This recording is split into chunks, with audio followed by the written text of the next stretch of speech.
So may I ask the nurses, such as the front and other frontliners, doctors, medical professionals, mga teacher, mga emergency response workers, service employees na nandito, tumayo muna kayo para mapalakpakan namin kayo. Filipino virtues of malasakit, aruga, at kalinga. Your ethics, your integrity, and the Filipino virtues of malasakit, aruga, at kalinga. Siguro hindi natin mapapag-usapan ng mga OFW, lalong-lalo nga naranasan natin ang COVID-19 sa nakarang 2 taon. Siguro hindi maaari na pag-usapan ng OFW na hindi pag-usapan at bigyan ng special recognition ang ating mga nurses at other healthcare workers who have fought bravely on the front lines against COVID-19, especially in New York City and its environs, which was the epicenter of the pandemic when it first broke out in the spring of 2020. During this extraordinary and unexpected health crisis, many of our kababayans lost their lives in the process of fulfilling their oath to care for the sick. Filipinos in the nurses in the United States make up 4% of all registered nurses, but a disproportionate third of the more than 200 nurses who died from the virus were Filipinos. In New York City alone, at least 30 Filipino healthcare workers succumbed to the virus. I take this opportunity to extend my condolences to the grieving families and friends here and back home. I can promise you that this heroism of yours, of our kababayans, will not fade into obscurity. Their legacy we will make live on as they continue to inspire our kababayans to show the world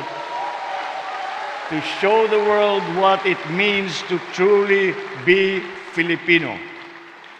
So may I ask the nurses, such as the front and other frontliners, doctors, medical professionals, mga teacher, mga emergency response workers, service employees na nandito, tumayo muna kayo para mapalakpakan namin kayo.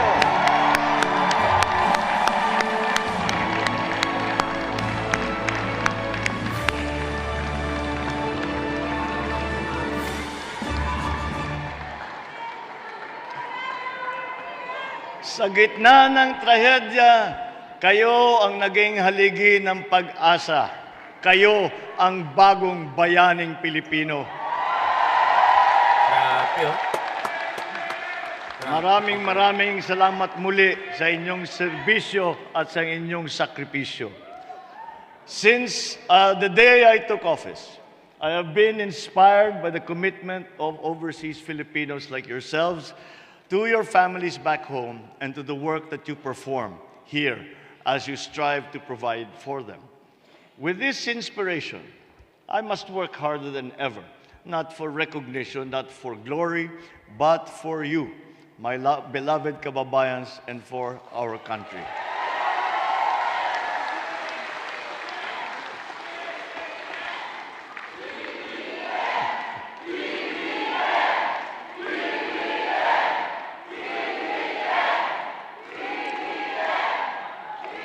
Every Filipino who leaves the country to work abroad and who sacrifices by leaving their families in the Philippines should have a government that they can call home while they are away from the motherland. At yan ang magiging katungkulan ng Department of Migrant Workers at ang Department of Foreign Affairs.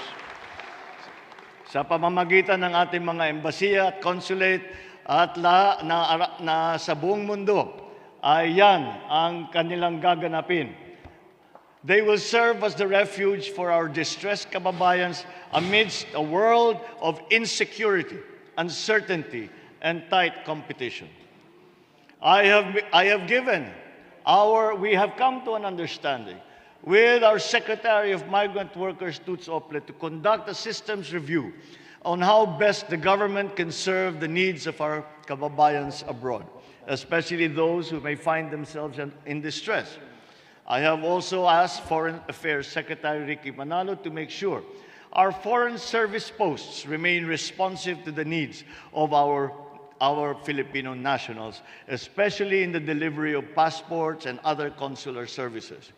We will give our overseas Filipino workers all the advantages that we can provide them to survive, and not only survive, but to thrive. We will not condemn the future of our race to menial occupations abroad. We intend to bring back an educational system that prepares coming generations for more jobs and better jobs. Our Vice President and Secretary of Education, Sara Duterte Carpio,